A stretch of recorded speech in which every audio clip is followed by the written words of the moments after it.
Nah, teman-teman, kali ini kita kedatangan tamu istimewa lah. Ini coba kenalin dulu lah, ketum IH, ketum jurusan ilmu hukum di Universitas Islam Negeri Serdang Jati Bandung. Mangga, asik. Izin Panggen Abi Ahmad Surya Nur Hakim, suka dipanggil Surya kalau di kampus. Nah, jadi Surya ini ketua HMJ Universitas Islam Negeri Serdang Jati Bandung, dan sebelumnya terima kasih banyak untuk Surya udah menyempatkan hadir lah di sela-sela waktunya yang sibuk Allah sibuk dengan tanggung jawab ke kampus, ke kejurusan sama tanggung jawab ke orang tua. Nah, kali ini mau nanya nih Pak Ketum. mau ketemu nggak? Surya apa yang enakin? Surya, boleh. Surya mau nanya nih, nah kalau masuk UIN itu caranya gimana sih? Atau jalur-jalur apa saja yang ditempuh lah gitu? Sebenarnya untuk masuk kampus ya, untuk masuk kampus tuh gak jauh beda sama kampus-kampus yang lain. Tapi di UIN tuh ada yang spesial. Kayak misalkan ada kamu nih, kayak apa?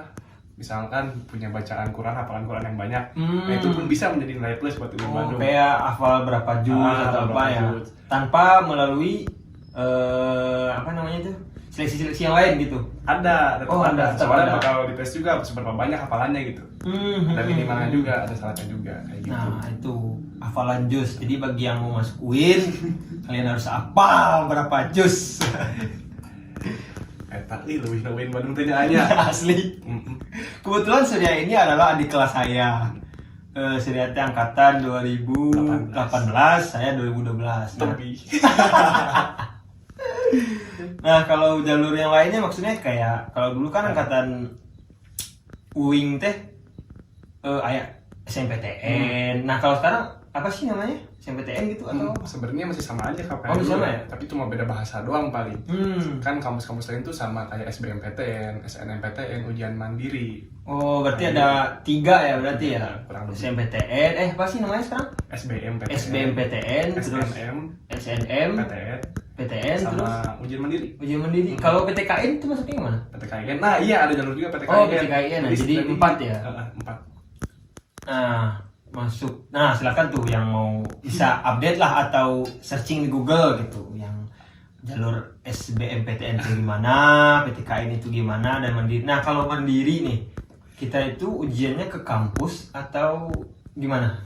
Nah, kalau yang tahun kemarin ya, tahun sekarang sama kemarin tuh dia tuh online. Oh, online juga gara-gara corona ya? Kebatasan juga kan, terbatas juga karena zonasi juga PSBB sama PPKM. Jadi mereka tuh ujiannya online. Nah, yang di online ini mereka punya keuntungan lebih, soalnya apa? Iya. Oh, bahasa Arab kan, gak ada bahasa Arabnya. Iya. Itu di UIN Bandung. Iya, di UIN Bandung ada, kalau mandiri ada bahasa Arab ya. Bahasa Arab. Bahasa Arabnya itu gundul lagi ya. Gak tahu bacaannya bi atau bu. Nah, gitu. Kadang saya juga kalau misalkan belajar di kampus ketemu bahasa Arab kayak baca huruf hiragana teh gini astagfirullahaladzim gitu. Saya teh naon. Nah, itu buat jalur masuk lah ke UIN. Nah, terus uang masuk. Nah, kalau 2012 itu angkatan UIN masuk itu bayar 3.250.000. Nah, masih ingat nih, 3.250.000. Kalau uang semesternya itu dari semester 1 sampai semester 5, uang kuliahnya itu 1 juta. Dari semester 7 sampai habis cuman 500.000. Nah, kalau sekarang gimana? Nah, mungkin ada perubahan menurutnya. Iya. Ada perubahan kalau dari zaman A ke zaman saya gitu. Dan sekarang pun udah dipukul rata untuk UKT itu. Undang-undang tunggal tuh. Oh iya, UKT. Jadi, ya namanya sekarang ya. Kategorisasinya kategori 1, 2 nyampe 6 kalau nggak salah. Oh, sampai ada kategorinya. Itu jadi tergantung gaji orang tua. Dan untuk kategori 1 itu, mereka yang dapat beasiswa bidik misi biasanya 500.000 untuk mereka tuh. Itu. Jadi orang-orang yang istilahnya pendapatan orang tuanya, mohon maaf ya, di bawah gitu. Kategori saya itu kategori 4 kategori 3.200.000 sekarang. 3.200.000 itu tuh sama sampai semester 8. Sampai semester 8. Semester 8. Kalau 8 lebih setengahnya. Tapi Okay. jangan lama-lama di kampus itu kasihan orang tua. Jadi UIN Bandung ini termasuk kampus termurah lah. Bisa dikatakan gitu. Bisa dikatakan seperti itulah. Soalnya dibandingin sama kampus-kampus lain kita ya menengah lah gitu. atau emang targetnya kayak gitu atau gimana nggak tahu. Asalnya nggak tahu ya, nggak tahu. Bukan kita pemain. Iya. Bukan. Nah sekarang kita masuk ke dunia kampus nih. Ilmu hukum, nah pelajarannya apa aja sih gitu? Sebenarnya kalau kita bicara tentang hukumnya aja, kalau kita tentang hukum kawan-kawan semuanya, hukum tuh ya di setiap elemen masyarakat juga ada gitu, kita hidup. Ya. Bahkan ada asas hukum juga yang menunjukkan di bisa kita bius. Yeah. Masyarakat itu ada hukum, kan kayak gitu. Ngomong yes lagi. Dan udah jelas juga kawan-kawan kalau misalkan yang belajar hukum pasti bakal tahu, dan gak pernah ngapalin pun pasti tahu. Soalnya setiap ini dibahas terus dalam Undang-Undang Dasar Pasal 1 ayat 3 bahwa negara Indonesia adalah negara hukum. Kita puguh dan udah pasti dari situ juga bahwa orang-orang hukum tuh nanti bakal jadi pakai di mana-mana, bakal berguna itu ilmuannya. Nah kalau misalkan belajar tentang hukum di kampus ngapain aja? Sebenarnya anak ilmu hukum mah yang dasarnya aja sih, hatam PHI menurut saya mah kayak gitu. Udah. Ya, PH pengantar ilmu hukum sama pengantar hukum Indonesia udah. Nah, itu aja ya. Pasti maksudnya kan kebanyakan orang-orang nih kalau belajar hukum atau mau masuk kuliah hukum kita harus hafal undang-undang semua atau gimana, atau maksudnya gimana tuh? Sebenarnya itu input yang wajib gitu untuk setiap diri belajar tuh baca buku, apalagi dari mahasiswa ya. Itu hal yang wajib. Soalnya kenapa? Kalau kita kita nggak baca buku, kita untuk berpraktek pun bakal sulit. Nah, kalau dalam hukum tuh ada hukum material sama hukum formil. Caranya gitu. Setelah hukum material, langsung nanti kita beracara pun untuk menegakkan keadilan, nanti memakai hukum formil tersebut. Kayak gitu. Lebih kurang seperti itulah. Kawan-kawan yang pengen kuliah di dunia hukum. Nah, selanjutnya ini gesegas anjir. Oh, briefing lah ya. Terus HMJ nih. HMJ itu apa sih? Nah, gitu. HMJ itu kalau misalkan di kampus-kampus lain ya, sebutnya bisa dikatakan sebagai BEM, Badan Eksekutif Mahasiswa. Tapi bedanya di UIN Bandung mungkin karena sistem desentralisasi kalau anak ilmu hukum banyak dari universitas ke fakultas, dari fakultas ke prodi. Nah, jadi HMJ itu ada di ranah prodi atau di ranah jurusan ilmu hukum. Nah, namanya juga himpunan mahasiswa jurusan. Dan HMJ itu adalah ormawa satu-satunya yang sah secara legal dan ditandatangani oleh dekan, lalu di bagian kemahasiswaannya atau bisa dikatakan oleh Pawadek 3. Kalau sekarang itu Pak Haji Aden. Dan ini legal dan nggak ada organisasi lain yang di ilmu hukum selain HMJ. Soalnya sensi banget di UIN Bandung ngomongin organisasi. Allah Akbar. Bener. Terus kalau di tingkat fakultas itu namanya DEMA ya? Nah itu apa fungsinya sama atau maksudnya cara kerjanya sama atau gimana? Sebenarnya kalau misalkan kita berkata secara pola kerja, kinerja itu sama aja. Kita sebagai badan eksekutif. Nah, tapi yang dibedakan di sini mungkin ke kulturnya ya. Soalnya setiap prodi di jurusan, di setiap prodi masing-masing di UIN Bandung atau di fakultas ini memiliki budaya yang beda. Kan kita ilmu hukum, kalau kita tuh fakultasnya fakultas agama dan hukum. Ini kawan-kawan kalau mau masuk UIN Bandung bukan fakultas hukum ya. Fakultas syariah dan hukum. Nah, jadi setiap prodi itu beda-beda juga budayanya. Kalau kita tuh belajar hukum positif doang. Dalam artian kita mempelajari hukum yang adalah di Indonesia gitu. Ya kayak jurusan ahwal sosial gitu. Terus jurusan prodi siasa, hukum pidana Islam. HES, hukum berarti itu lebih Islam, ke spesifiknya gimana gitu ya. Nah, terus kalau kegiatan HMJ nih, apa aja? Maksudnya ada bidang-bidangnya apa aja, terus job desk-nya apa-apa aja gitu. Kalau HMJ itu sesuai ADART, sesuai konstitusi himpunan, ada 8 bidang kalau sekarang itu. Mungkin nggak pernah diganti dari dulu juga. Soalnya bagian ADART di musyawarah itu sering dilewat. Soalnya ini jadi pembahasan yang mungkin alot kalau dibahas gitu. Soalnya kita akan mengganti konstitusi kita gitu. Jadi di HMJ itu dari dulu mungkin sampai sekarang ada 8 bidang.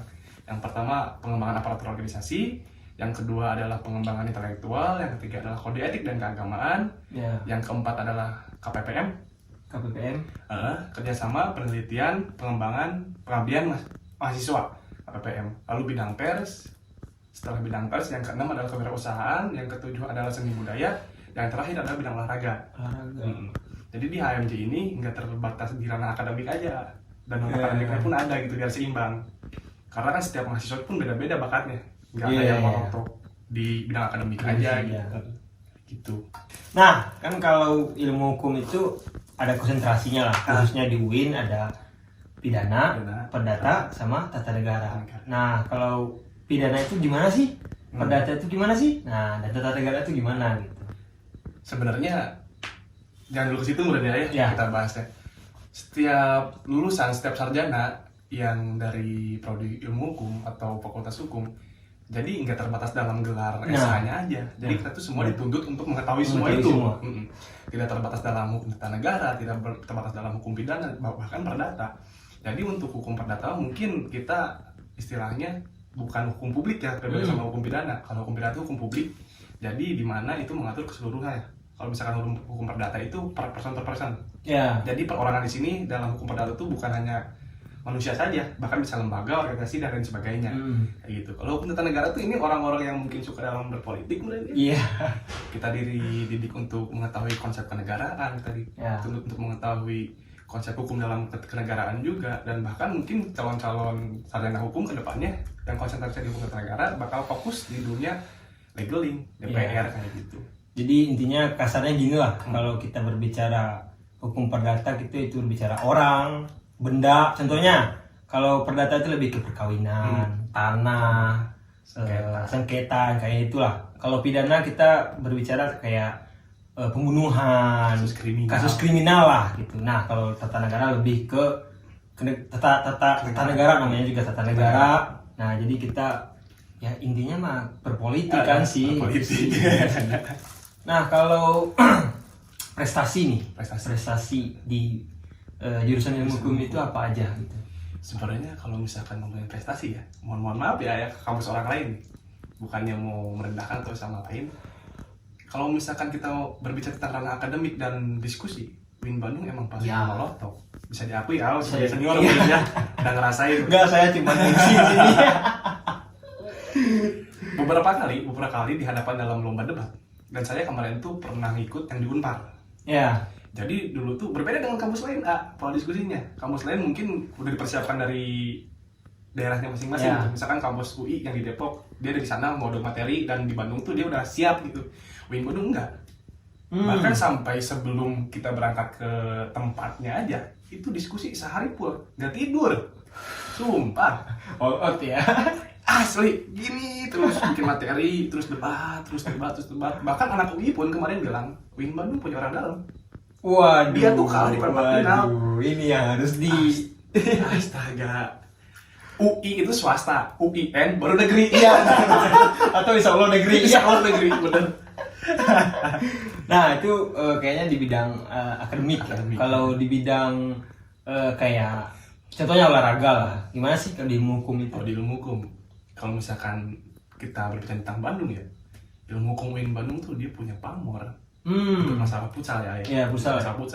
Bahkan kemarin pun La Olimpik yang di Unpad, terus yang di Unisba tuh apa. Dan alhamdulillah UIN Bandung setiap tahun pun setiap ada kegiatan itu selalu jadi juara. Nah, jadi bisa buat kawan-kawan yang pengen masuk UIN, khususnya ilmu hukum, kita itu nyediain ranah buat teman-teman yang hobinya debat, misalkan debat sama teman atau orang tua. Ada jalurnya di sini. Kita lebih baik mendiskusikan atau berdebat tentang negara kita contohnya. Nah, kalau bidang olahraga nih, ada BOIM juga ya. Nah, BOIM itu apa sih BOIM? BOIM tuh dulu didirikan oleh, kalau nggak salah ya, sama AOP-nya Bayun teh. AOP sama kawan-kawannya angkatannya gitu. Didirikan yang namanya tuh BOIM tuh Bomber Ilmu Hukum. Jadi Bomber Ilmu Hukum tuh setahu transformasi keilmuan yang ditransformasikan ke saya, bahwa BOIM itu tempat berkumpulnya barudak gitu. Tempat kumpulnya anak-anak, tapi di sini itu kita nggak minim dalam hal mungkin orang lain mendengarnya ya, BOIM goreng gitu.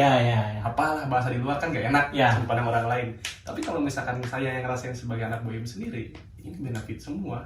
Ini benefit semua. Karena apa? Dalam hal yang orang lain bilang keburukan pun buat pribadi saya itu meningkatkan kualitas diri. Nah, BOIM tuh garda terdepannya ilmu hukum lah, bisa dibilang kayak gitu. Bisa dikatakan supporter lah ya kalau di bidang. Nah, kalau olahraga nih, emang di UIN itu ada apa aja sih fasilitas olahraganya? kalau di UIN Bandung beda sama kampus lain, ha. Ya, apa tuh yang membedakan kampus kita, apa kampus Kalau lain? misalkan saya main ke UPI ya, Ya. kan di sana ada FPOK. Ya. Wah, fasilitas lengkap, bahkan sampai kolam renang pun Ya, ada. ada.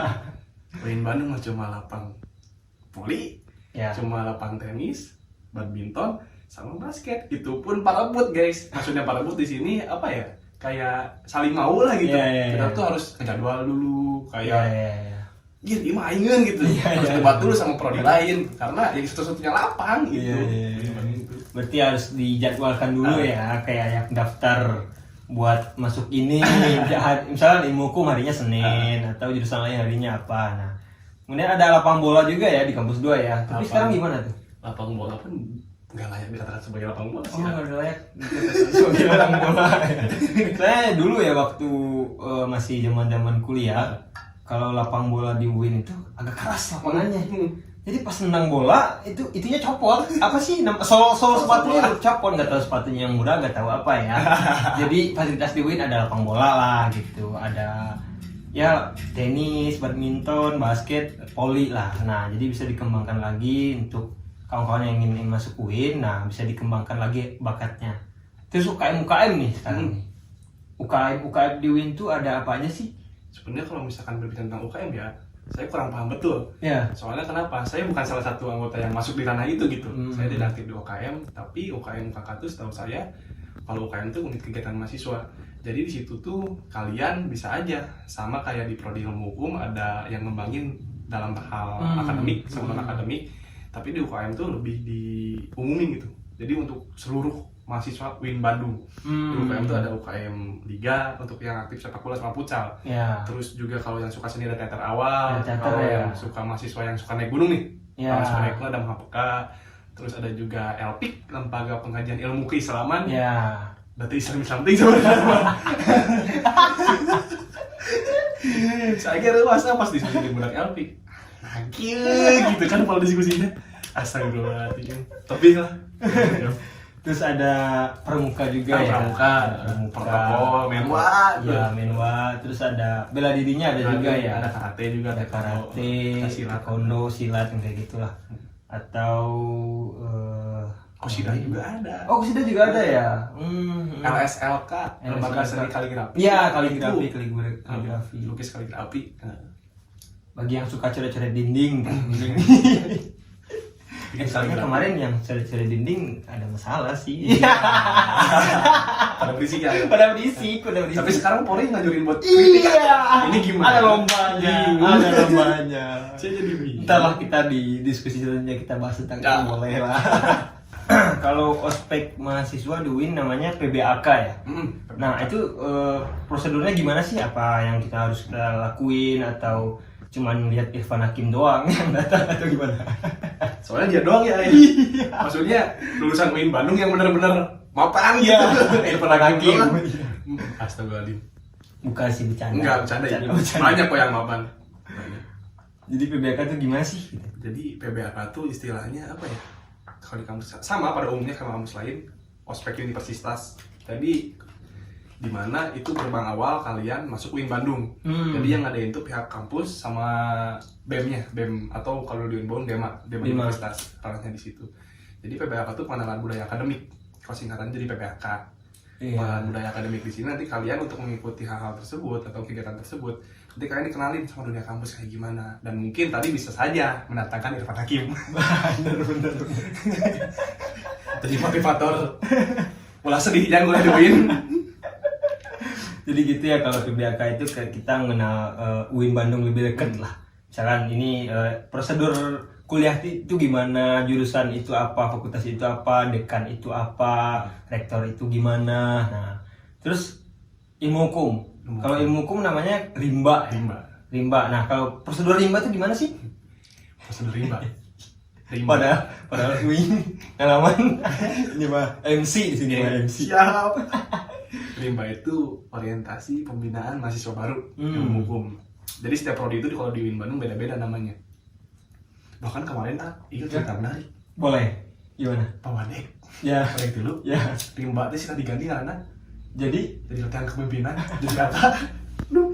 Abi bingung. KDS siswa itu Parah Pak Wadek kalau Bapak. Balik nih kan Pak. Balik kan. Jadi rimba itu untuk persyaratan yang paling apa ya? Paling mendasar. Ya kalian harus jadi salah satu keluarga ilmu hukum. Ya. Gitu. Jadi kalau menurut saya sama mungkin ditransformasikan ke saya dari kakak saya mungkin dari AA juga. CMC. Jadi rimba tuh kalian bukan mahasiswa yang hukum kalau belum rimba. Kalian belum jadi mahasiswa kalau belum rimba. Emang benar kerasa. Ya. Soalnya PBAK ada manfaatan. Asli. Kalian ikutin PBAK cuma diem doang gini dan itu pun gak masuk ke otak kalian. Soalnya kenapa? Kalian bakal dapat kantuknya dong sama capek. Udah itu aja. Sama digedor mewah paling. PBAK begitu doang. Kalau orientasi di prodi beda. Kalian bakal ditempa kan, bakal digembleng untuk udah menjadi mahasiswa. Soalnya keras sampai sekarang itu saya bisa ngomong kayak gini pun mungkin karena rimba juga. Ya asli itu kayak kita masuk rimba itu kayak masuk satu gerbong, dimana kita udah keluar kita wah iya teh, urang teh kieu, saya tuh gini gitu. Gimana sih ngomong Indonesianya? Ya. Nah terus kuliah KRS itu apa sih? Kepanjangan KRS? KRS itu kartu rencana studi kalau nggak salah. Ya. Iya kartu rencana studi KRS. Iya. Jadi kita itu milih mata kuliah ya, lebih ke mata kuliah.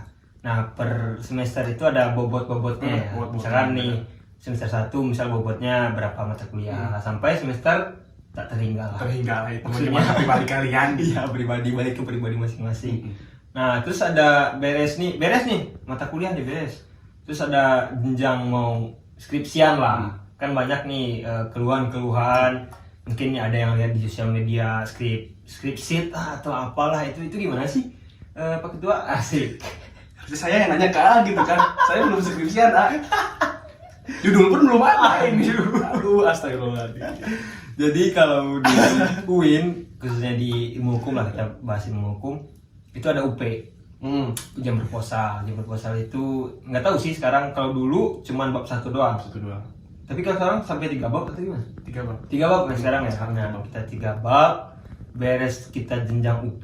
Jadi UP ini pra munakosah lah. Kalau munakosah itu artinya ujian komprehensif. Ujian akhir lah. Ujian akhir buat munakosah. Nah, setelah UP kita ada kompre. Kompre itu ujian mata kuliah. Jadi mata kuliah yang pernah diajarkan dites lagi pas kompre. Nah setelah kompre baru nih skripsi. Skripsi itu berapa bab sih? Ya belum ngambil. Saya pusing ya Allah. Orang tua nelponin terus ya. Iya. Semester depan lulus. Astagfirullahaladzim. Musdada. Nah gitu lah. Kalau skripsi itu kita ngebahas tentang suatu permasalahan di mana skripsi itu membahas misalkan nih ada permasalahan dan ada contohnya undang-undangnya lah atau ada peraturannya yang bentrok lah, bisa dibahas di sana. Nah baru dikatakan seorang itu menjadi sarjana. Nah gitulah lebih kurangnya seperti itu. Nah mungkin ada yang disampaikan lagi tentang UIN Bandung atau tentang ilmu hukum? Berbicara tentang skripsi ya. UIN Bandung ini hal yang menarik gitu di tahap itu. Soalnya kenapa? UIN Bandung tuh banyak dari segi praktek gitu.